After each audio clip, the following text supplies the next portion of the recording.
Gracias a ustedes, son las 7 de la mañana, 22 minutos. Este capítulo, Ricardo, es la financiación de empresas legales, de empresas del sector privado, de esos paramilitares, en teoría, a cambio de un poquito de seguridad, sí, ¿no? Pues fíjese, Néstor, que ese ha sido uno de los capítulos más difíciles de esclarecer del conflicto armado en Colombia.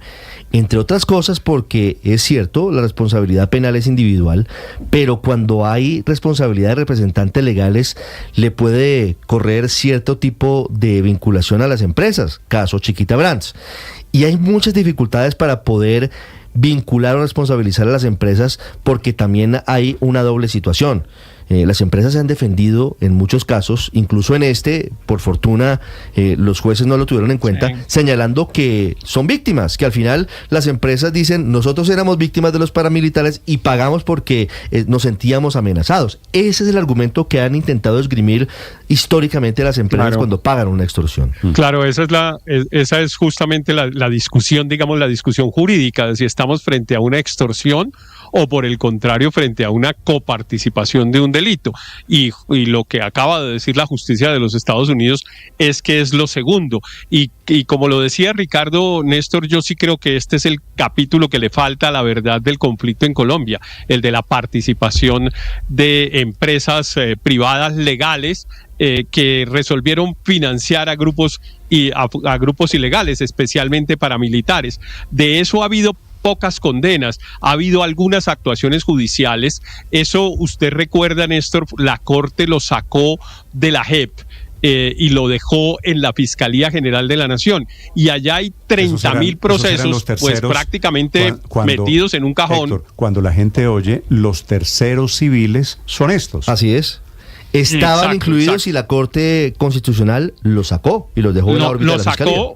Lo sacó y se quedó allá, y eso es parte de todas las discusiones que hay alrededor de la JEP y de que el tribunal de cierre y tal, para explicarle a los oyentes, cuando se oyen esas discusiones, las personas que están haciendo propuestas en relación con modificaciones al tema de la justicia transicional, lo que están pidiendo es que esos 30.000 casos que están allá en la Fiscalía vengan acá. Pero claro, eso es en una enorme cantidad de asuntos, y siempre van a tener la dificultad de decir si estamos frente a unas víctimas de extorsión o a unos victimarios cómplices y copartícipes de unos delitos. En el caso de Chiquita Brands, solo lo puede hacer. Se definió ya, no era una simple extorsión. Correcto. No fueron forzados, ellos pagaron y se les fue la mano pagando de más, en teoría, a cambio de seguridad, es lo que pero además era sistemático, digamos, por cada caja de banano pagaban un porcentaje. Pero lo valioso de este fallo,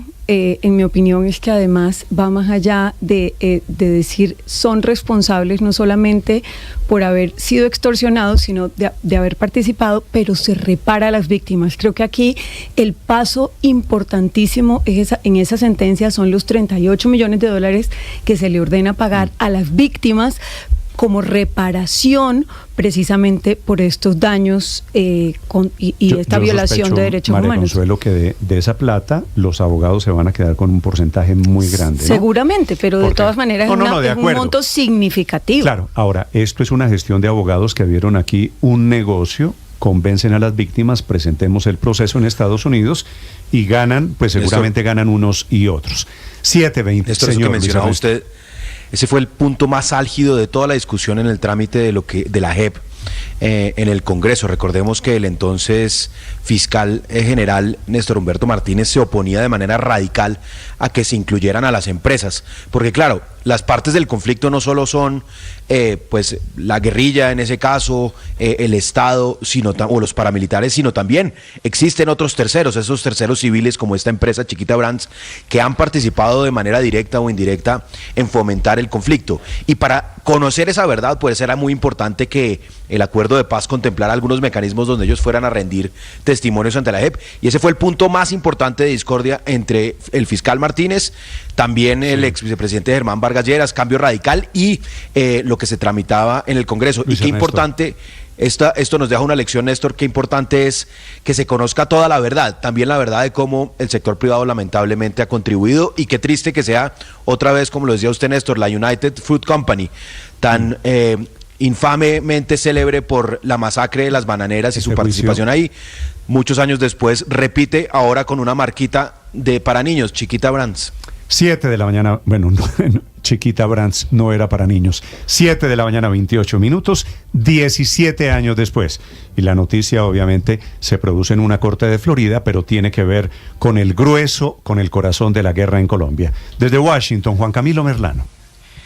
Néstor, un primer paso, así están calificando los abogados de las víctimas, de los familiares asesinados por el paramilitarismo, esta determinación de un jurado de 10 miembros en una corte en West Palm Beach, en Florida, que halló responsable civilmente a la multinacional bananera Chiquita Brands, como ya mencionábamos, de financiar el paramilitarismo. En nuestra historia no es la primera vez que Chiquita está envuelta en líos relacionados con violencia armada y asesinato de civiles en Colombia. El nombre United Fruit Company, como lo mencionaba Luis Ernesto, lo debe recordar más de uno por la condenable masacre de las bananeras a finales de los años 20. Chiquita es heredera de la United Fruit Company y otra vez, en Colombia su operación está manchada por la violencia. La decisión en efecto va en dos vías. Primero es la determinación de responsabilidad por haber financiado a las Autodefensas Unidas de Colombia en Urabá y en el Magdalena Medio. Y segundo, una indemnización por unos 38.3 millones de dólares que se tendrá que pagar a 8 de las 9 familias que prestaron esta demanda, entre 2 millones a 2.7 millones de dólares por persona, incluido, se espera, a doña Raquel. Una demanda que duró 17 años en ires y venires. Ya en el 2007 Chiquita Brands había aceptado haber financiado a las Autodefensas Unidas de Colombia entre 1997 y 2004 con al menos 1.7 millones de dólares. Por ese proceso tuvieron que pagar una multa al gobierno de Estados Unidos por 25 millones de dólares. Pero ni un solo centavo de esa multa fue a parar a las víctimas. Es un fallo histórico porque es una orden que da un tribunal en Estados Unidos a una empresa estadounidense de reparar nacionales en otro país y abre paso a miles de víctimas que están en fila, más de 4.000 que según el abogado de los demandantes, Jonathan Reiter, ahora podrán buscar su reparación. Clearly, this is a step which we hope will ultimately result in the entire resolution of the case for all the victims. It's very difficult to know whether that will happen or when it will happen. But of course that is the fondest hope and wish for all of us, that all of the victims. This is called the second. Claramente este es un paso que esperamos resultará en una solución completa del caso para todas las víctimas. Es muy difícil saber si eso pasará, cuándo pasará, pero por supuesto ese es nuestro más profundo deseo, aseguraba el abogado. Durante los alegatos, la defensa de la compañía argumentó que los pagos los habían realizado como resultado de amenazas y miedo a las Autodefensas Unidas de Colombia, calificada como una organización terrorista por parte de los Estados Unidos. También alegaron que no había otra alternativa razonable que proporcionar asistencia a las AUC. Ninguno de esos argumentos fueron acogidos por el jurado y al contrario se consideró que esa ayuda constituyó una actividad peligrosa que aumentó el riesgo para los miembros de las comunidades en las regiones donde delinquían los paras. Este juicio se vio marcado también por testimonio de antiguos jefes paramilitares, entre esos Salvatore Mancuso, alias HH, Raúl Emidio Hasbún, alias Pedro Monito y alias Monoleche. Pese a este triunfo judicial, la defensa de Chiquita Brands ya anticipó que apelará la decisión, Néstor. Estás escuchando Blue Radio.